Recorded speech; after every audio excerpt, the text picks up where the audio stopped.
খারাপ হয়ে গেলে তোকে দিতে হবে। বন্ধুরা কেমন আছেন আপনারা? সবাই চলে এসেছে আরেকটি নতুন ভিডিও নিয়ে। দেখুন বুঝতেই পারছেন, সবার প্রথমে বাবা কিন্তু একটা স্ক্যানার হাতে নিয়ে দাঁড়িয়েছিল। তাহলে আপনারা ভাবছেন না যে কেন স্ক্যানারটা কী জন্য বাবা হাতে নিয়ে দাঁড়িয়েছিল? তো তার জন্য বলি, এই যে দেখতেই পাচ্ছেন, তার মানে এটা এটাই হলো তার কারণ।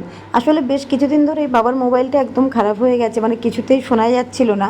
আর যেহেতু আমাদের ব্যবসাটা মোবাইলের উপর নির্ভর করেই হয়, তো সেহেতু খুব সমস্যা হচ্ছিল মোবাইলের জন্য।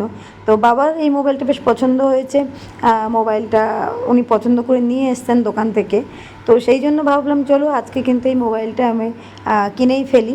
তো দেখুন, জাস্ট কিপ্যাড সেট, কারণ বাবা কিন্তু মানে যেটা আমাদের স্মার্টফোন যেটা, সেটা কিন্তু বাবা অ্যান্ড্রয়েড সেট ইউজ করতে পারে না।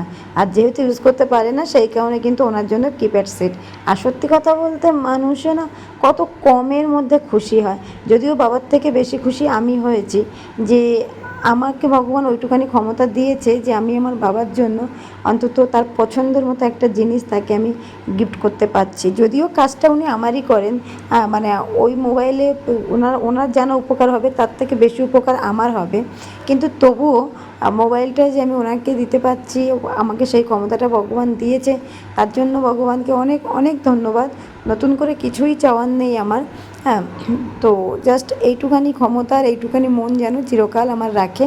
তো যাই হোক বন্ধুরা, দেখো ওর কিপ্যাড সেটটা কেমন হয়েছে বলো। এটা কিন্তু আইটেলের, আর 1650 টাকা নিয়েছে, ঠিক আছে। আচ্ছা, মনে আছে একটা সময় আমরা কেমন কি সুন্দর কিপ্যাড সেটে এত কুইকলি এসএমএস করতে পারতাম, সেই একটা একটা ও নাম্বার টেপার জন্য কতটা বার আমাদের প্রেস করতে হতো, কিন্তু তখন না কি দারুণ ধৈর্য ছিল সবার মধ্যে।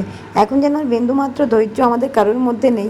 তো যাই হোক বন্ধুরা, বাবার পুরনো মোবাইলের চার্জারটাকে আমি গুছিয়ে রাখলাম, কারণ নতুন মোবাইল আর পুরনো চার্জার দিয়ে নষ্ট করতে চাইছি না। তো যে মোবাইল সেই মোবাইলের চার্জারই ইউজ করব। তো আপনাদেরকে সবাইকে অনেক অনেক ধন্যবাদ আমার পুরো ভিডিও দেখার জন্য। ভালো লাগলে